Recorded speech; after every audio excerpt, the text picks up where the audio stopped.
नमस्कार, आप सभी का स्वागत है और आप देख रहे हैं न्यूज 21। मैं हूं आपके साथ सोनम गुरुंग। तो चलिए शुरुआत करते हैं आज की खबर दोपहर की।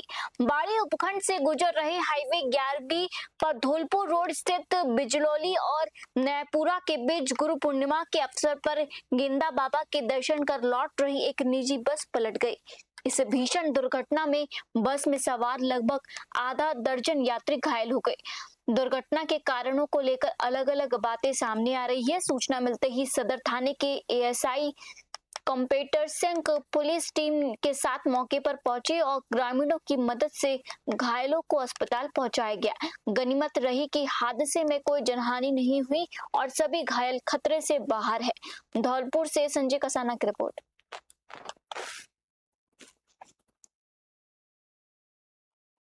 बढ़ते अगली खबर की ओर। राजधानी जयपुर में महिलाओं की सुरक्षा और जागरूकता को बढ़ाने के उद्देश्य से राजस्थान पुलिस द्वारा महिला सुरक्षा संकल्प के तहत एक भव्य जन जागरूकता रैली का आयोजन किया गया।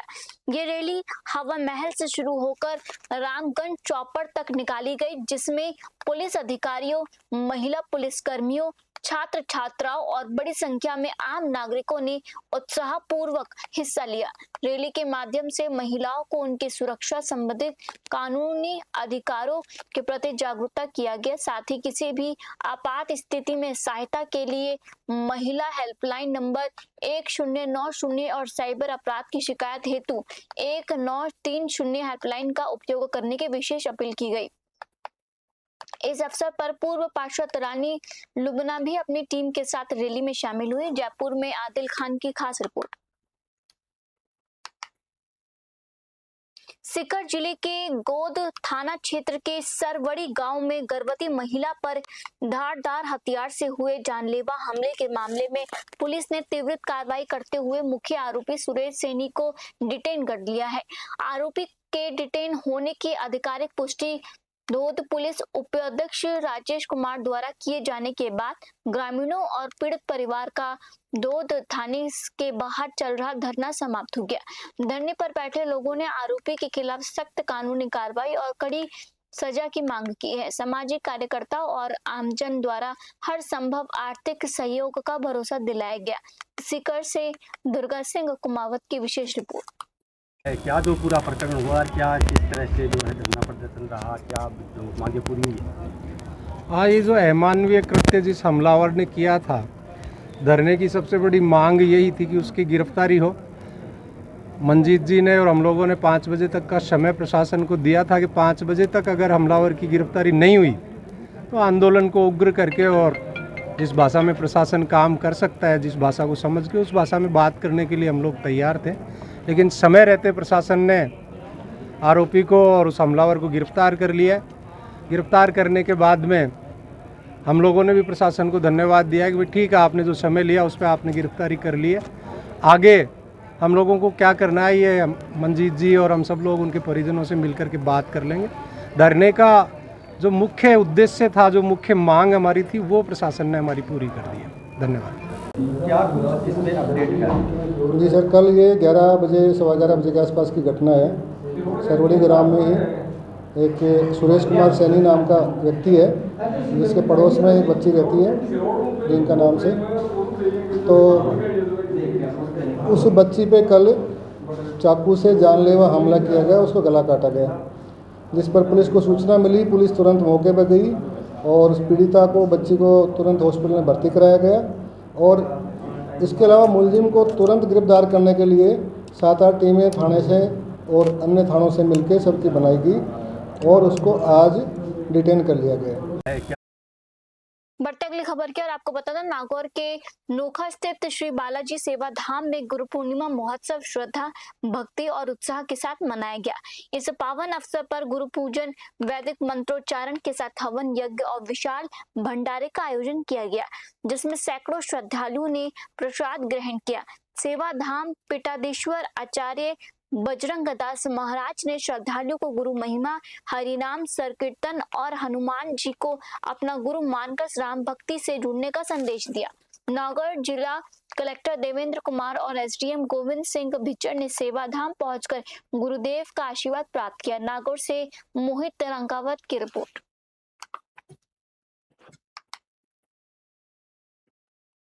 बढ़ते अगली खबर की ओर। मुख्यमंत्री भजनलाल शर्मा के निर्देश पर प्रदेश में चलाए जा रहे विशेष अभियान के तहत भरतपुर रेंज आईजी प्रीति चंद्रा, धौलपुर एसपी विकास सांगवान के निर्देशन तथा एएसपी वैभव शर्मा और मनिया सीओ खलील अहमद के निकटतम सुपरविजन में दिहोली थाना अधिकारी अशोक कुमार के नेतृत्व में ये बड़ी कार्रवाई की गई।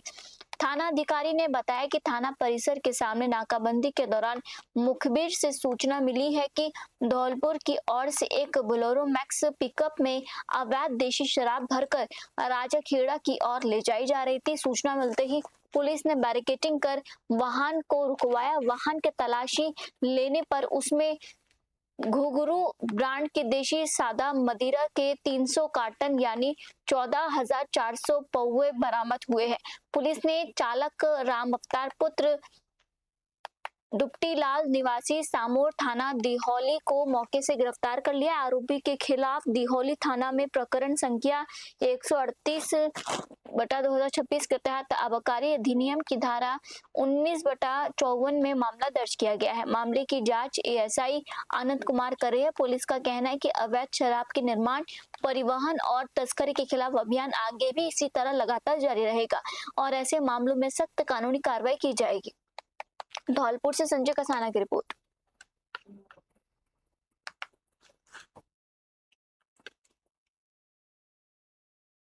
गुरु पूर्णिमा के पावन अवसर पर मुख्यमंत्री भजनलाल शर्मा की ओर से आयोजित गुरु पूजन कार्यक्रमों के तहत धौलपुर की भाजपा वरिष्ठ नेत्री नीरजा अशोक शर्मा स्थित हनुमान मंदिर और लाठ वाली माता मंदिर पहुंची। उन्होंने यहां संत महंतों का सम्मान कर मुख्यमंत्री का गुरु पूर्णिमा संदेश भेंट किया।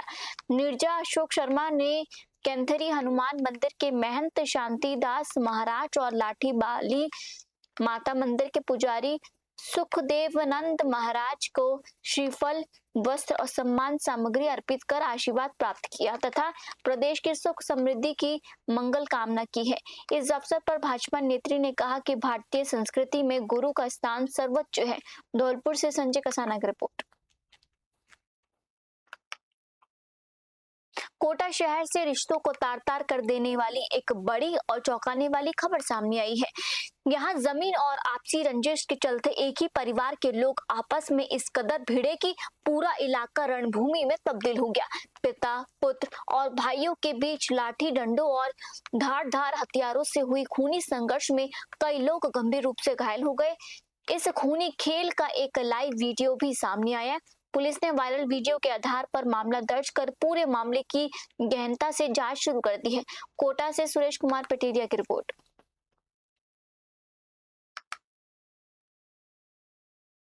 मोकमपुरा और विजयनगर रेलवे स्टेशन के बीच रेलवे ट्रैक पर एक युवक का शव मिलने से क्षेत्र में सनसनी फैल गई। प्रारंभिक अनुमान के अनुसार युवक की मौत चलती ट्रेन से नीचे गिरने के कारण होना बताया जा रहा है। सूचना मिलते ही विजयनगर पुलिस के एएसआई बजरंग त्रिपाठी और जीआरपी टीम मौके पर पहुंची और घटनास्थल का जायजा लिया। मृतक के पास मिले पहचान पत्र के आधार पर उसकी शिनाख्त हरदेव गुज्जर निवासी शंभूगढ़ के रूप में हुई है। पुलिस ने शव को अपने कब्जे में लेकर पोस्टमार्टम के लिए विजयनगर राजकीय चिकित्सालय की मोर्चरी में रखवा दिया। विजयनगर से गौरव व्यास की रिपोर्ट। नाथद्वारा विधानसभा के पूर्व विधायक एवं प्रदेश के पूर्व विधानसभा अध्यक्ष डॉक्टर सीपी जोशी का जन्मदिवस ब्लॉक कांग्रेस कमेटी खमनौर के तत्वाधान में बेहद अनूठे और सेवा कार्यों के साथ मनाया गया। ब्लॉक कांग्रेस अध्यक्ष केसर सिंह गौड़ के नेतृत्व में कांग्रेस कार्यकर्ताओं ने दिन भर विभिन्न सेवा कार्यक्रमों का आयोजन किया। कार्यक्रम की शुरुआत राजकीय चिकित्सालय खबनौर से हुई, जहां कार्यकर्ताओं ने पहुंचकर मरीजों, उनके परिजनों और वृद्धजनों को फल व मिठाई वितरित की। इसके बाद अस्पताल परिसर और खेल स्टेडियम में पौधारोपण किया गया तथा गौवंश को दलिया व हरी घास खिलाई गई। दिवस के मुख्य आकर्षण के रूप में अन्य पिछड़े वर्ग के नन्हे मुन्ने बच्चों के साथ केक काटा गया और बच्चों में मिठाई बांटी गई। बच्चों ने उत्साह के साथ हैप्पी बर्थडे बोलकर खुशी जताई और फोन के माध्यम से डॉक्टर सीपी जोशी को जन्मदिन की बधाई और शुभकामनाएं दी। खमनौर से ब्यूरो रिपोर्ट। सावलिया धाम आश्रम मुंगाना में आयोजित प्रदेश के सबसे भव्य गुरु पूर्णिमा महोत्सव के दौरान भक्ति का अद्भुत रंग देखने को मिला। विशाल भजन संध्या में देश भर से आए 100 से अधिक भजन गायकों ने मनमोहक प्रस्तुतियां दी, जिससे पूरा आश्रम परिसर देर रात तक भक्तिमय माहौल में डूबा रहा। भक्ति की इस उल्लास के बीच कपासन विधायक अर्जुन लाल जीनगर भी खुद भी रोक नहीं पाए और मंच के सामने श्रद्धालुओं के साथ भजनों की धुन पर जमकर नृत्य किया। तालियों की गड़गड़ाहट और जयघोष के बीच विधायक के इस अंदाज ने पंडाल के माहौल को और भी ऊर्जावान बना दिया। कपासन से कुणाल उपाध्याय की रिपोर्ट। भीलवाड़ा जिले के शाहपुरा क्षेत्र के फूलिया कला कस्बे के विभिन्न गंभीर जन समस्याओं के समाधान की मांग को लेकर छात्र नेता शिवराज आचार्य और दिनेश माली द्वारा अस्पताल के बाहर शुरू किया गया आमरण अनशन एवं अनिश्चितकालीन धरना 7 घंटे बाद सफलतापूर्वक समाप्त हो गया। आंदोलन के दौरान छात्र नेताओं ने फूलिया कला अस्पताल में रिक्त डॉक्टरों के पद भरने, उच्च माध्यमिक विद्यालय में रिक्त अध्यापकों की नियुक्ति, वार्ड संख्या 15 स्थित महात्मा गांधी विद्यालय में कक्ष निर्माण, पेयजल समस्या के स्थायी समाधान और अवैध खनन पर रोक लगाने जैसी प्रमुख मांगे उठाई थी। शाहपुरा से द्वारका प्रसाद की रिपोर्ट। नाथद्वारा में प्रतिवर्ष आषाढ़ शुक्ल पूर्णिमा पर श्री नाथ जी मंदिर के खर्च भंडार में प्राचीन परंपरा के अनुसार विभिन्न ध्यानयंदी वस्तुओं का तोल कर आगामी वर्ष का पैदावार और व्यापार का पुनः अनुमान लगाया जाता है, जिसे आषाढ़ी तोलना कहा जाता है। पूर्णिमा पर तोलकर रखे गए धान आदि को गुरुवार सुबह ग्वाल दर्शन के दौरान श्री जी के मुख्य पांजीय परेश नागर के सानिध्य में खर्च भंडार के भंडारी प्रकाश चंद्र व कर्मचारियों की उपस्थिति में दोबारा तोला गया। इसके परिणामों के आधार पर इस वर्ष धान्य की पैदावार श्रेष्ठ रहने की संभावना जताई जा रही है। पांजीय परेश नागर ने बताया कि इस वर्ष वर्षा सामान्य से अधिक रहने का अनुमान है, जिसमें आषाढ़ में 3 आना, श्रावण में 5 आना, भाद्रपद में 5 आना और अश्विनी में 2 आना बारिश होगी तथा वायु पूर्व दिशा की रहेगी। तौल के परिणामों के अनुसार गुड़, नमक, मनुष्य और पशुओं में कमी तथा इसके अलावा अन्य सभी जिंसों में बढ़ोतरी दर्ज की गई है, जबकि हरा मूंग, उड़द, सरसों और घास का स्तर समान रहेगा। इस सटीक फलित के आधार पर आसपास के ग्रामीण अपनी फसलों की बुवाई और व्यापारी व्यापार व स्टॉक की योजना तैयार करते हैं। नाथद्वारा से स्पेशल रिपोर्ट। राजधानी जयपुर के अजमेर दिल्ली हाईवे स्थित रोड नंबर 14 लोहा मंडी कट पर बजरी माफियों के डंपर और ट्रॉलों की कथित अवैध पार्किंग स्थानीय लोगों की जान के लिए बड़ा खतरा बनती जा रही है। क्षेत्रवासियों का आरोप है कि हाईवे के किनारे रोजाना 20 से 25 डंपर और ट्रेलर बेरतिव खड़े रहते हैं, जिससे यातायात बाधित होता है और हर समय गंभीर सड़क दुर्घटनाओं की आशंका बनी रहती है। लोगों का कहना है कि पूर्व में इसी क्षेत्र में एक तेज रफ्तार डंपर ने कई वाहनों को अपनी चपेट में ले लिया था, जिसमें 13 लोगों की दर्दनाक मौत हो गई थी और 20 से अधिक लोग गंभीर रूप से घायल हुए थे। हरमाणा से राहुल जोशी की रिपोर्ट।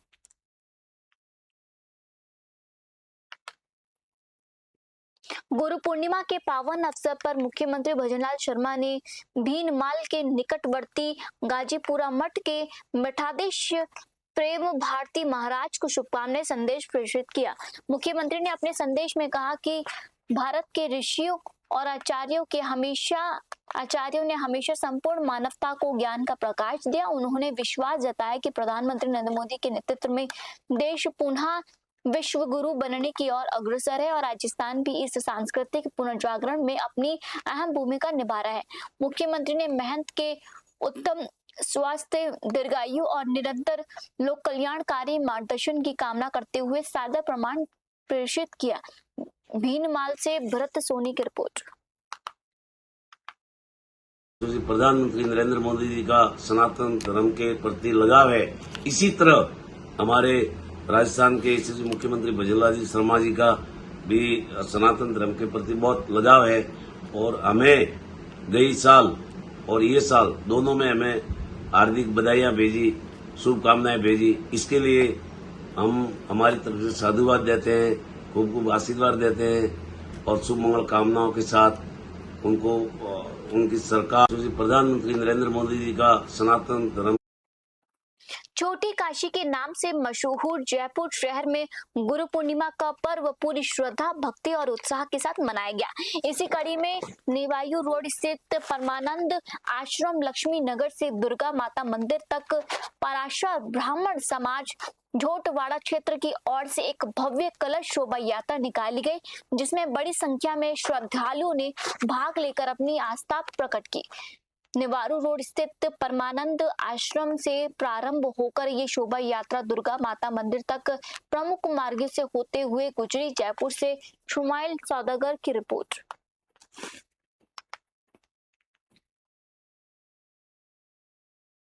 बढ़ते अगली खबर की ओर। देवतर उपखंड के राजकीय उच्च माध्यमिक विद्यालय गुलाबगंज में शिक्षकों की भारी कमी से नाराज विद्यार्थियों, ग्रामीणों और अभिभावकों ने विद्यालय के मुख्य द्वार पर तालाबंदी कर जोरदार विरोध प्रदर्शन किया।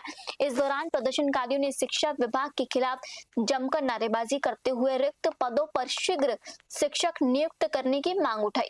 अभिभावकों ने रोष प्रकट करते हुए बताया कि स्कूल में कुल 21 शिक्षकों के पद स्वीकृत है, जिनमें से 7 पदों पर शिक्षक पदस्थापित है। शिक्षकों की इस भारी कमी के चलते स्कूल की पूरी शैक्षणिक व्यवस्था चरमरा गई है।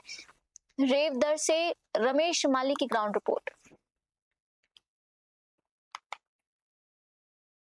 स्वर सम्राट मोहम्मद रफी की पुण्यतिथि की पूर्व संध्या पर Indian federation of working journalist यानी IFWJ जिला इकाई जैसलमेर की ओर से जैन उत्कर्ष भवन मलका प्रोल के ग्रास में एक शाम रफी के नाम संगीत संध्या एवं सम्मान समारोह का आयोजन किया गया।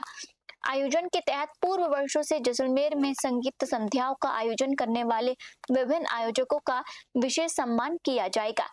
IFWJ के जिलाध्यक्ष गणपत दया ने बताया कि ये आयोजन महान गायक को श्रद्धांजलि देने के साथ साथ जिले की सांस्कृतिक विरासत को आगे बढ़ाने वाले संगीत साधकों के सम्मान का भी अनूठा अवसर है। इस वर्ष के कार्यक्रम का मुख्य आकर्षण 3 खतीय प्राप्त स्टेज गायक गायकों और प्रोफेशनल लाइव ऑर्केस्ट्रा बैंड की प्रस्तुतियां होगी। जैसलमेर से महेंद्र सिंह चौहान की खास रिपोर्ट। पासुर गायक श्री मोहम्मद रफ़ी साहब की याद में या उनकी पुण्यतिथि में हर वर्ष जैसलमेर में रफ़ी नाइट का आयोजन किया जाता है। हमारा सौभाग्य है कि इस बार IFWJ की जैसलमेर इकाई द्वारा इसका आयोजन किया जा रहा है और बहुत ही शानदार आयोजन किया जा रहा है। इसको लेकर शहर में काफ़ी क्रेज भी देखने को मिल रहा है। कई सालों से जो है ऑर्केस्ट्रा किसी भी संगीत संध्याओं में नहीं आई है, तो इस बार हमने बीकानेर की एक मशहूर ऑर्केस्ट्रा को बुलाया है। उसके अलावा जो है वाराणसी से एक महिला सिंगर है, उसके अलावा एक डूंगरगढ़ से सिंगर आई है, उसके अलावा एंकर भी बाहर से बुलाए गए। तो काफ़ी जैसलमेर के जो लोकल गायक है उसके साथ साथ बाहर के सिंगर है, उसके अलावा ऑर्केस्ट्रा है। तो कई जो है रोचक चीज़ें नवीनीकरण किया गया इस रफ़ी नाइट में। पहली बार ये किसी बढ़ते अगली खबर की ओर। बांदीकुई शहर के बसवा रोड स्थित एक इलेक्ट्रिक व्हीकल वर्कशॉप में अचानक आग लगने से हड़कंप मच गया। आग की ऊंची लपटें और उठता घना धुआं देख आसपास के लोगों ने तुरंत इसकी सूचना दी है। प्रारंभिक तौर पर आग लगने की वजह शॉर्ट सर्किट बताई जा रही है। गनीमत ये रही कि घटना के समय वर्कशॉप बंद थी, जिससे किसी भी प्रकार की जनहानि नहीं हुई। प्रारंभिक अनुमान के मुताबिक आग से करीब 9 लाख का भारी आर्थिक नुकसान भी हुआ है। फिलहाल पुलिस और प्रशासन आग लगने के वास्तविक कारणों की जांच में जुटा हुआ है।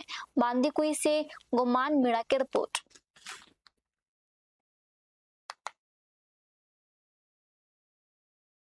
राजधानी जयपुर के हरमाड़ा क्षेत्र में देर रात अज्ञात चोरों ने पंजाब नेशनल बैंक यानी PNB के ATM को तोड़कर उसमें रखी नकदी चोरी करने की असफल कोशिश की है। गनीमत ये रही कि इस दौरान पुलिस गश्त दल की आहट मिलते ही बदमाश मौके से फरार हो गए, जिससे ATM में रखी पूरी नकदी सुरक्षित बच गई और किसी प्रकार का आर्थिक नुकसान नहीं हुआ। थाना प्रभारी नरेंद्र भंडारा में दल बल के साथ मौके पर पहुंचे और स्थिति का जायजा लेते हुए अधीनस्थों को आवश्यक निर्देश दिए। हरमाड़ा से राहुल जोशी की रिपोर्ट। श्री करणपुर क्षेत्र की प्रख्यात सामाजिक संस्था हैप्पीनेस फाउंडेशन की ओर से अरोड़ वंश धर्मशाला में 8वें विशाल रक्तदान शिविर का आयोजन किया गया। शिविर में क्षेत्र के नागरिकों और युवाओं में भारी उत्साह के साथ भाग लिया गया और बड़ी संख्या में पहुंचकर रक्तदान किया गया।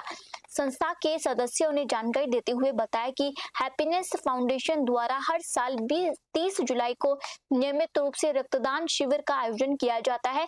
यह संस्था केवल शिविरों तक सीमित नहीं है, बल्कि समय समय पर हजारों जरूरतमंद मरीजों को रक्त उपलब्ध करवाने के साथ साथ समाज हित में अन्य सेवा कार्य भी कराती है। श्री करणपुर से अमित धवन की रिपोर्ट।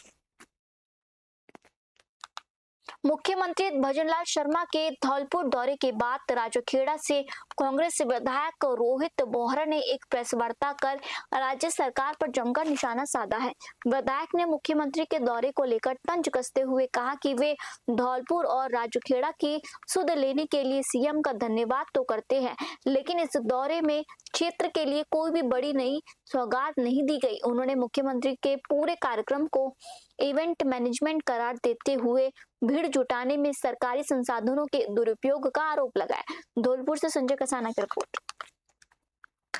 उनका दौरा था और स्पेशली मेरी कॉन्स्टिट्यूंसी मनिया में कल वो आए थे।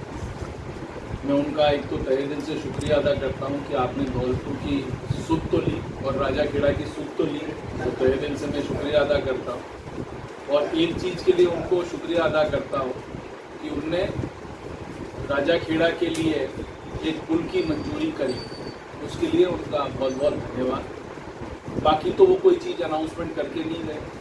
बजट अनाउंसमेंट 2 साल से हुआ है कि राजाखेड़ा को आपको मंडी यार्ड देना है। आज तक उसकी मंडी यार्ड की जमीन अलॉट नहीं हुई। जमीन अलॉट भी कर दी कलेक्टर ने, तो उसके पैसे आज तक जमा नहीं। तो मतलब बजट घोषणा जो है 2 साल से अधूरी है। आपने क्या कहा कि साहब हम लाट वाली माता और रहना वाली माता पर पैसा खर्च करेंगे उनके ब्यूटिफिकेशन। ये तो ऑलरेडी बजट अनाउंसमेंट है, वापस अनाउंस कर गए।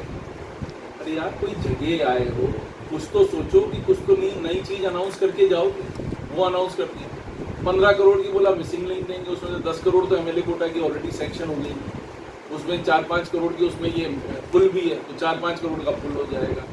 तो ये सौगात देके गए वो राजाखेड़ा, धौलपुर में कुछ नहीं देखे गए।